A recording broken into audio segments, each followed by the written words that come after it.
Hello everyone, आप सभी का स्वागत है संस्कृति रोजगार यूट्यूब चैनल पर। और मैं आप लोगों के साथ एक न्यूज़ से रिलेटेड डिस्कशन करने वाली हूँ और वो है यूनिफॉर्म सिविल कोड समान सिविल संहिता। जैसे कि आपको काफ़ी ज़्यादा ये चर्चों में मिलता है क्योंकि बहुत सारी स्टेट्स ये कोशिश कर रही हैं कि वो अपनी स्टेट में यूनिफॉर्म सिविल कोड समान सिविल संहिता लागू कर सके। और हाल ही में अभी हमारे chief justice of India Suryakant ने भी इससे रिलेटेड एक जजमेंट दिए जब वो एक केस की सुनवाई कर रहे थे। तो सबसे पहले सवाल ये उठता है कि ये यूनिफॉर्म सिविल कोड समान सिविल संहिता है क्या। तो अगर आप पीछे एक इमेज देख रहे होंगे तो आपको दिख रहा है कि अलग अलग तराजू है, सेम उस पर है और अलग अलग धर्म है। तो यूनिफॉर्म सिविल कोड समान सिविल संहिता है क्या? ये कहता है कि इरिस्पेक्टिव ऑफ एनी रिलीजन, अगर आपका धर्म कोई भी हो और आपके लॉज शादी के, डिवोर्स और इनहेरिटेंस राइट्स एक जैसे कर दिए जाएं तो उसी को हम यूनिफॉर्म सिविल कोड कहते हैं, समान सिविल संहिता कहते हैं। अपने कॉन्स्टिट्यूशन की बात करें, संविधान की बात करें तो हमारे कॉन्स्टिट्यूशन का आर्टिकल 44 के अंदर ये प्रावधान है कि ये स्टेट की ड्यूटी है कि वो चाहे तो हमारे देश के अंदर यूनिफॉर्म सिविल कोड समान सिविल संहिता लागू कर सकती है। अब क्योंकि आर्टिकल 44 हमारा डीपीएसपी नीति निदेशक सिद्धांतों का हिस्सा है और आप सभी जानते हैं कि जो ये डीपीएसपी है, नीति निदेशक सिद्धांत है, ये नॉन जस्टिशिएबल होते हैं, गैर न्यायिक होते हैं, जिनकी कोई गारंटी नहीं होती कि ये आपको मिलेंगे ही मिलेंगे। तो वो कह रहा है कि स्टेट चाहे, गवर्नमेंट चाहे तो वो यूनिफॉर्म सिविल कोड इम्प्लीमेंट कर सकती है, लेकिन अगर इम्प्लीमेंट नहीं कर रही है तो आप किसी कोर्ट में जाकर उनके अगेंस्ट केस नहीं कर सकते हैं। ये हमारा डीपीएसपी नीति निदेशक सिद्धांतों में लिबरल प्रिंसिपल्स, उदारवादी विचारधारा का ही एक प्रावधान है। तो आइए देखते हैं कि ये मुद्दा हुआ क्या। हमारे CGI chief justice of India, Bharat के मुख्य न्यायाधीश ने ये कहा कि यूनिफॉर्म सिविल कोड एक कॉन्स्टिट्यूशनल एम्बिशन है, ना कि कोई रिलीजन स्पेसिफिक है, एक संवैधानिक आकांक्षा है, ना ही किसी विशेष धर्म के लिए। एक्चुअली जब भी हम यूनिफॉर्म सिविल कोड की बात करते हैं तो जो इस्लाम लॉज हैं वो सबसे पहले आ जाते हैं अपोज करने के लिए कि भाई यूनिफॉर्म सिविल कोड हम तो अप्लाई नहीं करेंगे, क्योंकि आपने देखा है कि जो शरीयत लॉ है वहाँ पर वुमेन और मेल के राइट्स को कंपेयर करें तो जो मुस्लिम के इनहेरिटेंस राइट्स हैं या बेसिक राइट्स हैं वो भी उनको इतने नहीं मिलते इन कंपैरिजन टू मेल्स। तो उनका अपोजिशन सबसे ज़्यादा रहता है इस यूनिफॉर्म सिविल कोड समान सिविल संहिता से। तो हमारे सीजीआई ने कहा कि ये एक कॉन्स्टिट्यूशनल एम्बिशन है, एक संवैधानिक आकांक्षा है, क्योंकि डीपीएसपी में दिया हुआ है और ये किसी रिलीजन को टारगेट करते हुए नहीं है।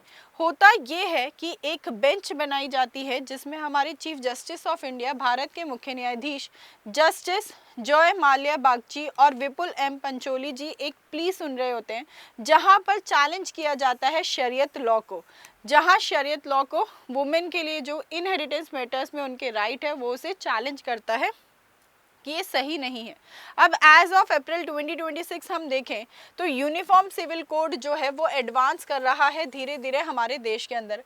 कुछ स्टेट्स हैं जो कमेटीज सेटअप कर रही हैं, जैसे कि छत्तीसगढ़ और मध्य प्रदेश, वो भी कमेटी बना रही हैं कि क्या वो अपनी स्टेट के अंदर यूनिफॉर्म सिविल कोड समान सिविल संहिता लागू कर सकते हैं, जैसे उत्तराखंड ने लागू किया है। क्योंकि उत्तराखंड ने अब 1 साल फर्स्ट एनिवर्सरी सेलिब्रेट करी है इस यूनिफॉर्म सिविल कोड को इम्प्लीमेंट करते हुए, तो बाकी स्टेट्स भी सोच रहे हैं कि हम भी यूनिफॉर्म सिविल कोड समान सिविल संहिता लागू करें। जैसे गुजरात में इसे इंट्रोड्यूस करा गया कि वो भी यूनिफॉर्म सिविल कोड लागू करेंगे, वरना अब तक सिर्फ गोवा में ही एग्जिस्ट करता था और उत्तराखंड पहली ऐसी स्टेट बनी थी इसे इसने इम्प्लीमेंट किया था। तो सुप्रीम कोर्ट ने यही कहा कि कोई ये संवैधानिक आकांक्षा है, किसी धर्म को टारगेट नहीं करता है और जो भी इनहेरिटेंस राइट्स के बेसिस पे डिस्क्रिमिनेशन होता है उन्हें ख़त्म करना है। तो यूनिफॉर्म सिविल कोड से बेहतर और कुछ नहीं हो सकता। अब हम देखें तो सुप्रीम कोर्ट ने क्या कहा। सुप्रीम कोर्ट ने कहा कि भाई ये किसी धर्म से रिलेटेड नहीं है, किसी धर्म से नहीं जुड़ा हुआ है, हमारी संवैधानिक आकांक्षा है। और नई स्टेट्स में भी ये धीरे धीरे एक्सपेंड हो रहा है, जैसे कि छत्तीसगढ़, एमपी भी ये सोच रहे हैं कि वो समान सिविल संहिता पर एक कानून लाए जहां पर वो मैंडेटरी करे लिव इन रिलेशनशिप्स को रजिस्टर करना, जैसे कि उत्तराखंड में हुआ है। अब पॉलिटिकली देखें तो वेस्ट बंगाल के अंदर बीजेपी ने प्रॉमिस किया है कि अगर वो पावर में आते हैं तो वो वेस्ट बंगाल के अंदर यूनिफॉर्म सिविल कोड, समान सिविल संहिता लागू करेंगे।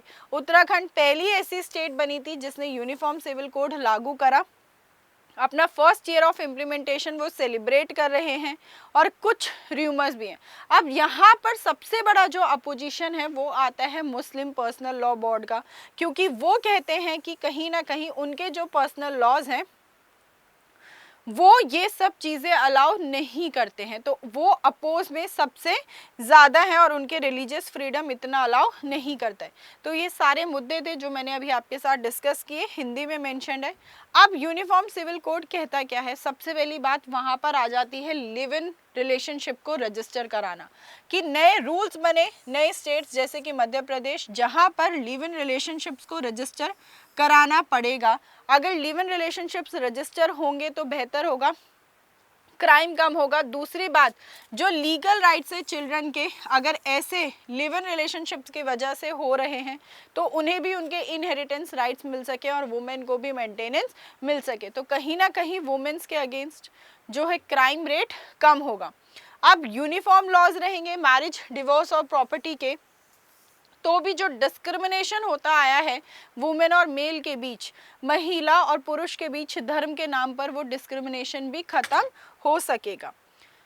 अब लिव इन रिलेशनशिप की मैंने बात करी कि एमपी जैसे वो रजिस्टर कराना चाहते हैं लिव इन रिलेशनशिप को। अब चैलेंज क्या है, सबसे बड़ी दिक्कत परेशानी क्या है इस यूनिफॉर्म सिविल कोड को लागू करने के लिए? एक तो मैंने बताया कि कुछ लोग इसे सोचते हैं कि ये उनके रिलीजन को टारगेट करता है, ये रिलीजियस स्पेसिफिक है, जहाँ सीजीआई ने भी कहा कि ये किसी धर्म से जुड़ा हुआ नहीं है, ये किसी धर्म को टारगेट नहीं कर रहा है।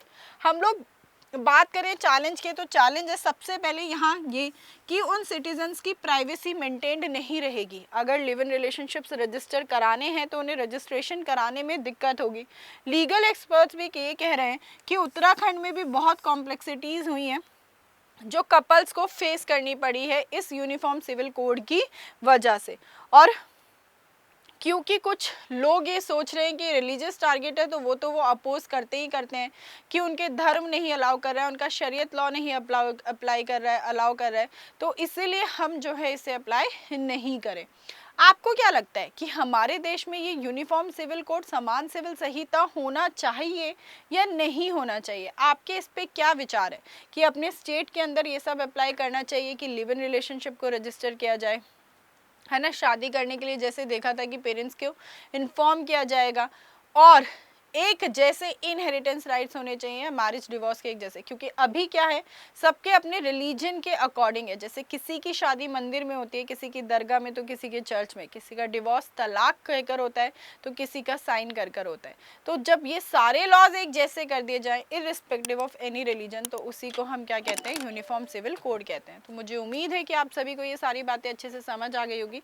हम लोग मिलेंगे 10 बजे पॉलिटी की लाइव क्लास में, तब तक आप सभी लोग अपना ध्यान रखो, ऐसे ही पढ़ते रहो। बाय, टेक केयर, जय हिंद।